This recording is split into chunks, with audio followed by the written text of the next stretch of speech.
I don't tell a lot of people this, but Tom Waits and I have been sending cassettes back and forth to each other for quite some time. I told him about the show we are doing this week, and 2 days later, I found this in my mailbox. Hey Bob, it's Tom. By the way, thanks for a heads up on that investment thing we were talking about. I really feel like I dodged a bullet, so thanks, I appreciate it. Anyway, I hear you're doing a show on body parts. I got a couple of things here that might interest you. You know, for centuries, women's feet have been considered sexual parts in many cultures, and laws pertaining to their exposure have been written and enforced. There's an interesting interpretation of nudity and eroticism on the books in rural China. The law there prohibits any male from looking at the bare feet of another man's wife. Men are allowed to see anything else they want, including a woman's completely nude body, if so desired. But if a neighbor or a relative catches a mere glimpse of her toes, the offended husband has to kill him. Thanks, Tom. I told Tom Waits we're doing a show about birds, and he dashed off another cassette. Found it in my mailbox this morning. He's definitely a guy who gets his money's worth out of a boombox. Let's hear what Tom has to say. Bob, I found some interesting facts about one of our fine feathered friends here, the passenger pigeon. Of course, you know they're now extinct, but at one time they were remarkably prolific. In fact, it's estimated that at one time they made up over 45% of the total bird population of America in the early 19th century. The naturalist John James Audubon reported one flock as taking 3 days to pass and blocking out the sun during that period so that it would darken the noonday light as if obscured by an eclipse. And when they landed, they took up an area 40 miles long by 3 miles wide. He estimated that the flock contained over 3 billion birds, and they passed over at a rate of over 300 million birds per hour. The last wild passenger pigeon was shot by a Canadian in Quebec in 1907. And the last captive passenger pigeon, whose name was Martha, died at the age of 29 years old on September 1st, 1914 in the Cincinnati Zoo. And Audubon's wonderfully prolific birds were now extinct. What particular species of bird?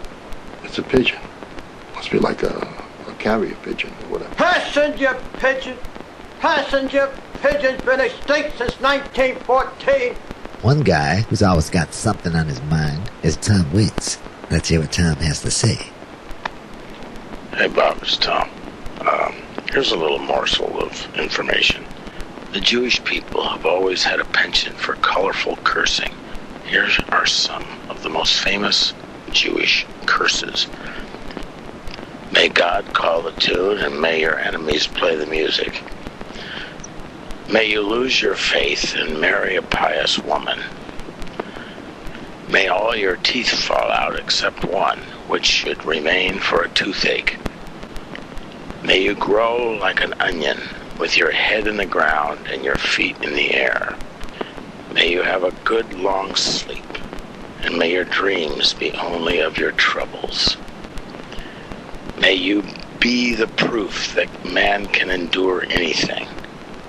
May your wife eat matzahs in bed, and may you roll in the crumbs. So there. Thanks, Tom. That was something else. I told Tom Waits we're doing a show about numbers, and he dashed off another cassette. Let's hear what Tom has to say. Hey Bob, Tom here. Thanks again for the Christmas card, and the marmalade was just out of this world, man. The expression baker's dozen originated with King Henry VII of England. He ordered bakers who sold underweight loaves to be beheaded. And so, in order to save their necks, bakers began the practice of adding an extra loaf to each order of 12 loaves, just to be sure. So there. Thanks, Tom. Why, there's no stopping Tom Waits. Every time I tell him what show we're doing, regular as clockwork, I find a cassette in my mailbox. Let's see what Tom has to say on today's subject. I heard you're doing something on medicine and doctors, Bob. I found something here on the RX sign used today on pharmaceutical prescriptions was originally an astrological sign for the planet Jupiter. The use of this sign originated way back in the Middle Ages, when doctors believed that the planets actually influenced your health, and Jupiter was thought to be the most powerful of all the heavenly bodies in curing disease. Thanks, Tom. This is Theme Time Radio Hour, where music meets medicine.